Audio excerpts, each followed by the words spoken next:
ఏపీలో వైఎస్ఆర్సీపీ ఓటమికి ఎవరు కారణమని మీరు భావిస్తున్నారు? Option A Jagan, option B party లీడర్లు. అందరూ ఆసక్తితో ఎదురు చూస్తున్న ఆంధ్రప్రదేశ్ అసెంబ్లీ ఎన్నికల ఫలితాలు వెలువడుతున్నాయి. ఎగ్జిట్ పోల్స్ చెప్పినట్లుగానే ఎగ్జాక్ట్ రిజల్ట్ వస్తుండడాన్ని మనం గమనిస్తున్నాం. అధికార పార్టీ వైఎస్ఆర్సీపీ ఓటమి దిశగా పయనిస్తున్నట్లు ట్రెండ్స్ ను బట్టి తెలుస్తోంది.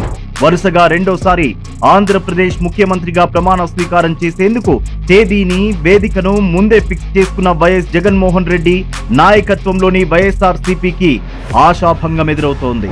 వైనాట్ 175 అనే నినాదం ఎదురు తన్నింది. ప్రభుత్వ వ్యతిరేకత స్పష్టంగా కనిపిస్తోంది. టీడీపీ, జనసేన, బీజేపీ కూటమి విజయం దాదాపు ఖాయమైంది. ఫలితాలను అధికారికంగా ప్రకటించడమే మిగిలింది. ఈ నేపథ్యంలో వైఎస్ఆర్సీపీ ఓటమికి కారణాలేంటనే చర్చ ప్రారంభమైంది.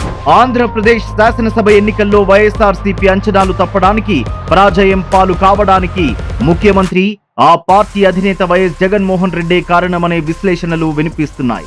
పార్టీ గాని, ప్రభుత్వం గాని మొత్తం ఆయన కనుసన్నల్లోనే నడిచేదని, అంతర్గత ప్రజాస్వామ్యం భూతద్దం పెట్టి వెతికినా కనిపించదని పరిశీలకులు అంటున్నారు. కాబట్టి ఎన్నికల్లో ప్రతికూల ఫలితానికి ఆయనే బాధ్యత వహించాలని అభిప్రాయపడుతున్నారు.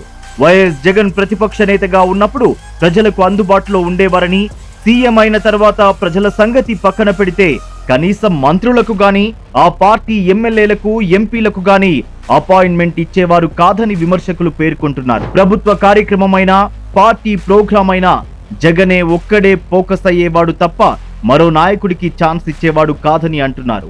నిర్ణయాలు సైతం ఒక్కడే తీసుకునేవాడని, ఆయన చెప్పిందే వేదమన్నట్లుగా పరిస్థితి ఉండేదని వేలెత్తి చూపుతున్నారు. జగన్ తన మొండి వైఖరితో ప్రజలను, పార్టీ నాయకులనే కాదు, ఆఖరికి కుటుంబ సభ్యులను కూడా దూరం చేసుకున్నాడని, అందుకే ఇవాళ ఓటమిని మూటగట్టుకోక తప్పలేదని చెబుతున్నారు. ప్రతిపక్ష టీడీపీ వాళ్ళు విమర్శించినట్లుగా జగన్ నిజంగా సైకోలాగే వ్యవహరించేవారని, దీంతో ఆయన మాటకెవరూ ఎదురు చెప్పే ధైర్యం చేసేవారు కాదని గుర్తు చేస్తున్నారు. 2019 అసెంబ్లీ ఎన్నికల్లో వైఎస్ఆర్సీపీ సైతం ఊహించని రీతిలో భారీ విజయం దక్కడం జగన్ లో అహంకారం అమాంతం పెరగడానికి పరోక్షంగా కారణమైందని అనలిస్టులు అంటున్నారు. జగన్ తన ప్రసంగాల్లో జనసేన అధినేత పవన్ కళ్యాణ్ ని వ్యక్తిగతంగా టూ మచ్ గా టార్గెట్ చేయడం బెడిసి కొట్టిందని, అదే సమయంలో కూటమిలో భాగమైన బీజేపీని పల్లెత్తు మాట అనకపోవడం పొలిటికల్ గా రాంగ్ స్టెప్ అని చెబుతున్నారు. జగన్ ఏకపక్ష వైఖరి నచ్చకే ఎన్నికల ముందు చాలా మంది ఎమ్మెల్యేలు, ఎంపీలు పార్టీని విడిచిపెట్టి వెళ్లిపోయారని, అందులో ఒకరిద్దరిని తప్ప ఎక్కువ మందిని బుజ్జగించే ప్రయత్నమైనా చేయలేదని తప్పుపడుతున్నారు.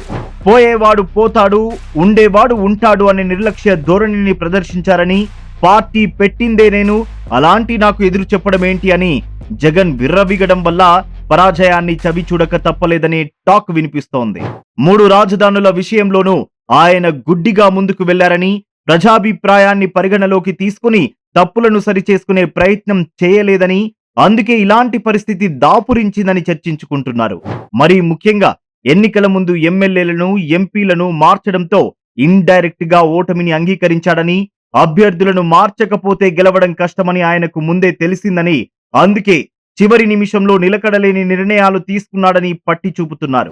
ఎన్నికల మేనిఫెస్టోలో కొత్త అంశాలకు చోటివ్వకుండా పాత పథకాలనే కొనసాగిస్తూ ఇంకొన్ని ఎక్కువ డబ్బులు ఇస్తానని చెప్పడం పని చేయలేదని పలువురు పేర్కొంటున్నారు.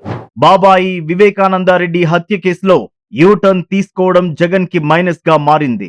కుటుంబానికే న్యాయం చేయలేనోడు రాష్ట్రానికే న్యాయం చేస్తాడన్న ప్రతిపక్షాల విమర్శలను తిప్పికొట్టలేకపోయారు.